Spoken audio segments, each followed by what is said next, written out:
Leitura direta do Novo Testamento, capítulo por capítulo, sem comentários. Romanos, capítulo 8. Portanto, agora nenhuma condenação há para os que estão em Cristo Jesus, que não andam segundo a carne, mas segundo o Espírito. Porque a lei do Espírito de vida em Cristo Jesus me livrou da lei do pecado e da morte. Porquanto o que era impossível à lei, visto como estava enferma pela carne, Deus enviando seu Filho em semelhança da carne, do pecado, pelo pecado, condenou o pecado na carne, para que a justiça da lei se cumprisse em nós, que não andamos segundo a carne, mas segundo o Espírito. Porque os que são segundo a carne inclinam-se para as coisas da carne, mas os que são segundo o Espírito, para as coisas do Espírito. Porque a inclinação da carne é morte, mas a inclinação do Espírito é vida e paz. Porquanto a inclinação da carne é inimizade contra Deus, pois não é sujeita à lei de Deus, nem em verdade o pode ser. Portanto, os que estão na carne não podem agradar a Deus. Vós, porém, não estáis na carne, mas no Espírito, se é que o Espírito de Deus habita em vós. Mas se alguém não tem o Espírito de Cristo, esse tal não é dele. E se Cristo está em vós, o corpo, na verdade, está morto por causa do pecado, mas o Espírito vive por causa da justiça. E se o Espírito daquele que dos mortos ressuscitou a Jesus habita em vós, aquele que dos mortos ressuscitou a Cristo também vivificará os vossos corpos mortais pelo seu Espírito que habita em vós. De maneira que, irmãos, somos devedores não à carne para viver segundo a carne. Porque se viverdes segundo a carne, morrereis. Mas se pelo Espírito mortificardes as obras do corpo, vivereis.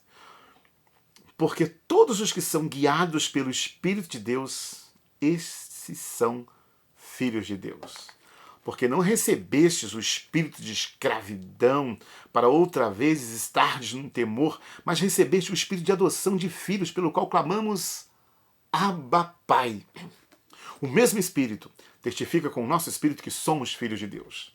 E se somos filhos, somos logo herdeiros também, herdeiros de Deus e co-herdeiro de Cristo, se é certo que com ele padecemos, para que também com ele sejamos glorificados. Porque para mim, tenho por certo que as aflições deste tempo presente não são para comparar com a glória que em nós há de ser revelada. Porque a ardente expectação da criatura espera a manifestação dos filhos de Deus. Porque a criação ficou sujeita à vaidade, não por sua vontade, mas por causa do que a sujeitou, na esperança de que também a mesma criatura será libertada da servidão da corrupção para a liberdade da glória dos filhos de Deus. Porque sabemos que toda a criação geme e está juntamente com dores de parto até agora. E não só ela, mas nós mesmos que temos as primícias do Espírito, também gememos em nós mesmos, esperando a adoção, a saber, a redenção do nosso corpo. Porque em esperança somos salvos. Ora, a esperança que se vê não é esperança, porque o que alguém vê, como esperará? Mas se esperamos o que não vemos, com paciência o esperamos.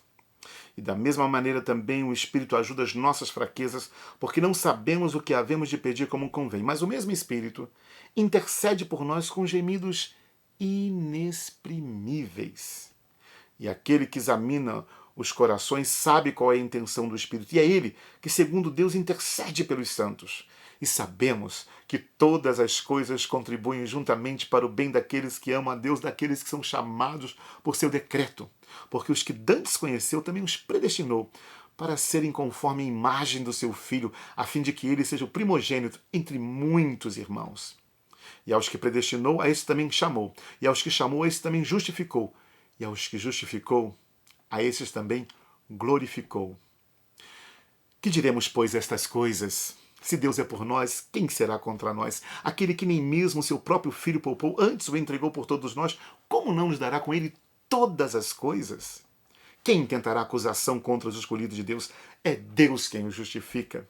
Quem os condenará? Pois é Cristo quem morreu antes, quem ressuscitou dentre os mortos, o qual está à direita de Deus e também intercede por nós. Quem nos separará do amor de Cristo? A tribulação ou a angústia? Ou a perseguição? Ou a fome? Ou a nudez? Ou o perigo? Ou a espada? Como está escrito, por amor de ti somos entregues à morte todo dia, fomos reputados como ovelhas para o matadouro.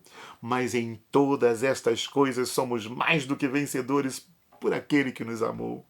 Porque eu estou certo de que nem a morte, nem a vida, nem os anjos, nem os principados, nem as potestades, nem o presente, nem o porvir, nem a altura, nem profundidade, nem alguma outra criatura nos poderá separar do amor de Deus que está em Cristo Jesus, nosso Senhor. Romanos capítulo 8. Aleluia! Viva agora, olhando todas as circunstâncias da sua vida, olhando para você, olhando para o céu, sabendo que tudo vai cooperar para o teu bem, para que você seja semelhante a Jesus. E em tudo, você é mais do que vencedor. Descansa, este é um dia de vitória para você. Bom ter você na leitura direta do Novo Testamento sem comentários. Até o próximo capítulo.